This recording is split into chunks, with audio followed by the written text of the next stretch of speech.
Crews in East Texas, say a 3,500-acre fire is now 70% contained.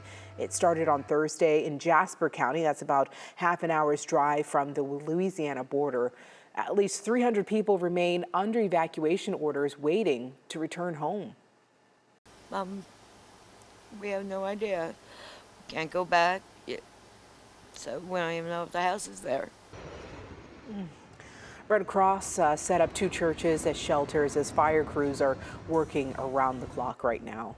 And many major wildfires have popped up this summer in North Texas. In fact, so far this year, the state has had hundreds of them. And even though this summer feels like a lot, it's nearly nothing compared to the past.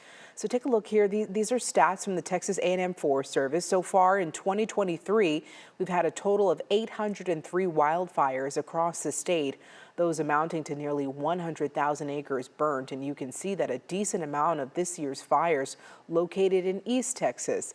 And as we mentioned earlier, this year has been slower compared to others.